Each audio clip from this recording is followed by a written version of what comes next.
ભારતના ભૂતપૂર્વ વડાપ્રધાન રાજીવ ગાંધીની 21 મે 1991ના રોજ આત્મઘાતી હુમલાખોર દ્વારા હત્યા કરવામાં આવી હતી। રાજીવ ગાંધીનો 20 ઓગસ્ટ 1944ના રોજ મુંબઈમાં જન્મ થયો હતો। ભારત આઝાદ થયું અને તેમના નાના દેશના પ્રધાનમંત્રી બન્યા ત્યારે તેઓ 3 જ વર્ષના હતા। તેમના માતા-પિતાએ લખનઉ છોડી નવી દિલ્હીમાં વસવાટ કરવાનું શરૂ કર્યું હતું અને ત્યારથી જ સમગ્ર ભારતમાં બલિદાન દિવસની ઉજવણી કરવામાં આવે છે। જેના સંદર્ભમાં આજરોજ સુરતના ચોક બજાર વિસ્તારમાં સ્થિત કોંગ્રેસ કાર્યાલય ખાતે બલિદાન દિવસની ઉજવણી કરવામાં આવી હતી અને તેમને શ્રદ્ધાંજલિ અર્પિત કરવામાં આવી હતી।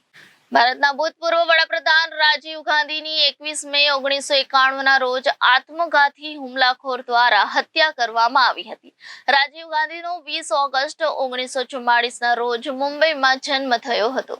તેમના પિતા ફિરોઝ ગાંધીએ સાંસદ બનીને એક નીડર અને પરિશ્રમી સાંસદ તરીકેની ખ્યાતિ મેળવી હતી।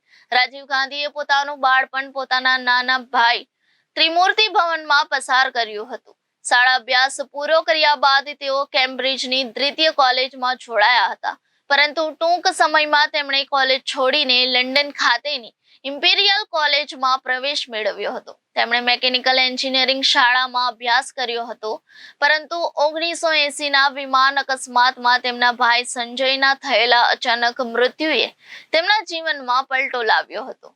માતા પરના સ્થાનિક અને આંતરરાષ્ટ્રીય રાજકારણના બોજમાં તેમની મદદ કરવા માટે રાજીવ ગાંધી પર પણ રાજકારણ પ્રવેશનું દબાણ વધવા લાગ્યું। તેમણે વારંવાર કહ્યું કે તે દેશની એકતા અને અખંડિતતા કાયમ રાખવા ઉપરાંત એક હેતુ તે દેશને 21મી સદીમાં પ્રવેશ કરાવવાનો રહેશે અને તે જ દિવસથી ભારતભરમાં કોંગ્રેસી કાર્યકર્તાઓ દ્વારા બલિદાન દિવસની ઉજવણી કરવામાં આવે છે। જેના સંદર્ભમાં આજરોજ સુરતના ચોક બજાર વિસ્તારમાં સ્થિત કોંગ્રેસ કાર્યાલય ખાતે બલિદાન દિવસની ઉજવણી કરવામાં આવી હતી અને તેમને શ્રદ્ધાંજલિ અર્પિત કરવામાં આવી હતી।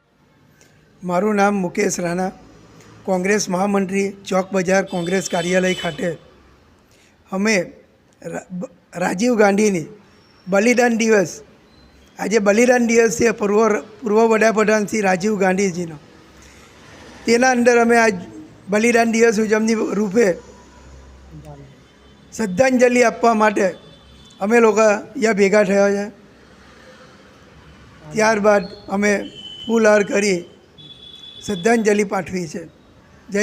હું કોંગ્રેસ પટાવાળો સન્મુખલાલ મગનલાલ મેસુરિયા વાળંદ અહીં વર્ષોથી નોકરી કરું છું। આજે અમારા દેશના માજી વડાપ્રધાન શ્રી રાજીવ ગાંધીજીનું આજે એક વાગે એમને શહીદ થવું પડેલું હતું અને આજે એમને શ્રદ્ધાંજલિ આપવા માટે આજે વંદનાનો કાર્યક્રમ અમે રાખ્યો હતો। તેની તસવીરને સાફ સફાઈ કરી, આંટી ફૂલહાર ચડાવી અને શ્રદ્ધાંજલિ મેં પોતે પણ પટાવાળા તરીકે આપી છે અને વર્ષોથી આપતો રહું છું। એ જ જય હિન્દ, જય ભારત। Reporter Hanif Malek, Janadesh news, Surat.